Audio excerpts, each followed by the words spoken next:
As one route for therapy, you could join a social anxiety group. Group therapy can be an important part of treatment for some people suffering with social anxiety or shyness. And social anxiety group, it's a safe place to build confidence and try to establish friendships with people who have an understanding of where you are in your personal journey. And in some ways, I try to make these videos a sort of virtual social anxiety group for you. Um, because there are important social skills that you need to practice, and I hope that this sort of helps build an interactivity that's going to allow you to practice those skills. Gaining an understanding of people around you in your everyday life is a key to realizing that you're part of a wider world where social anxiety is actually prevalent. And attending a social anxiety group, it's an emotional leap in itself. Even the idea of stepping through the door into the meeting room, that may cause panic to wash over you. And the idea of attending one may not be something you consider appropriate for you. But you try and you keep an open mind and you have a look at what's available in your local area and you see what you think. Don't pass judgment on yourself for engaging in a social anxiety group. They're really terrific. And remember, people who attend a social anxiety group, they do so for the same reasons that you would. They're seeking emotional support. It's a good place to be. It's a loving place to be. You're going to meet like-minded people, and ultimately leading you to a feeling of fulfillment through helping yourself as you build personal confidence and discover that you're not alone. That's because you feel part of something. Social events or outings are a vital part of social anxiety group, as they allow you to test out your developing self and approach situations with other like-minded people. And there's no pressure to attend any organized events or meetings outside of the safety of this group. Everyone has a common goal in mind. But it would be a positive step forward to attend in the first place. And you're really going to have this sense of achievement, leading to a feeling of fulfillment through contribution. It can be the best place to feel equal and really start to sort of shine and just feel more comfortable in your own skin. Helping others is going to build your personal confidence. Once again, you'll know that you're not alone. And you deserve to be happy and free from the symptoms of social anxiety. And a group setting, it might be the place to give you that positivity in your life. Therapy by exposure. After starting to feel confident in a group setting, you should find that they offer lots of advice and strategies, from staff and other members on a variety of life areas. And you'll find some are maybe not appropriate for your needs, but there should be plenty to access that are suitable for you.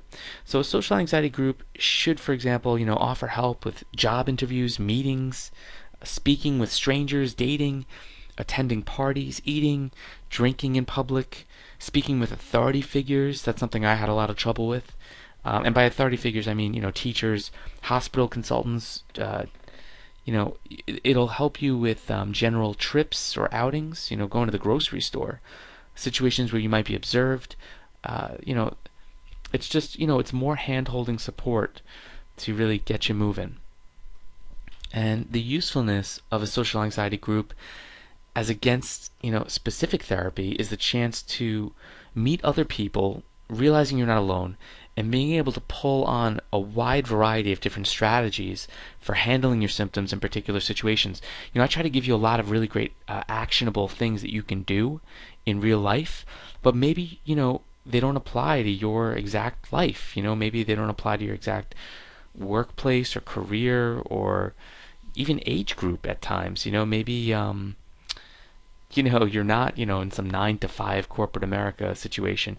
Joining a social anxiety group, it's going to help you simulate those situations or just simulate that social activity sort of on demand and practice these exercises that you're learning. Years of avoidance create a cycle of social anxiety. You avoid situations that make you feel uncomfortable, and in the short term that makes you feel better, but in the long term it just makes you more sensitive to social situations. And it's just, things are much more worse long term with that strategy. So attending a group, it may be your first step towards breaking out of this cycle. And the environment for this group, it's just a safe atmosphere. and it's a supportive environment. And the very idea of attending such a group may sound like the biggest hurdle you've ever faced, and it certainly needs to be said that a group setting is not for everyone. I'm a very private person, and to be quite honest, however much I've tried to sell the idea that it wouldn't be suitable for me, uh, I'm an extremely independent person, but once I started engaging in this stuff, I saw how helpful it can really be and how it can really just speed up your progress. Social networking websites, in their essence, are a place for people to come together to share and observe other people's life experiences. And these are not often a positive place for individuals with social anxiety. The written word can be easy to read negatively, and seeing photos of amazing places people have been to, or when they've checked in together at an event you weren't invited to, it can really be damaging to your self-esteem. If you're on Facebook or a similar site, avoid looking at the number of friends people have. In reality, the average person has around 4 true friends that they can count on. And many people add friends on Facebook, like putting peas into a pan. Acquaintances or adding people you've only just met once, it doesn't entitle them to be called true friends. Virtual friends are different in many cases, and you want to focus on quality friendships. You don't want to focus on numbers. Are social anxiety groups for you? Not necessarily. You may find the whole concept of a social anxiety group hugely daunting. I've mentioned that a group setting, it wasn't always for me. I did enjoy it once I got more involved, but it wasn't always for me, in the beginning. And as a shy child and an adult, suffering with extreme shyness or social anxiety, stepping into a room of strangers and coping with a room full of people, it's not going to ultimately feel positive at first, even though it truly is. I'm on the other side of this journey. And imagine it like a narrow and scary bridge. When standing, looking at the bridge, the idea of walking across it would fill me with overwhelming panic. But taking small steps safely and securely while testing yourself may seem more appropriate. It certainly was for me. And I've made it, and you can too, and you will too.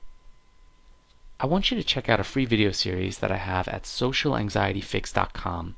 It took me months to create this video series. It includes step-by-step actionable strategies that you can implement daily to overcome social anxiety, little by little, step by step. So go to socialanxietyfix.com right now. Go ahead and grab those free videos, and I'll see you on the other side. Take care.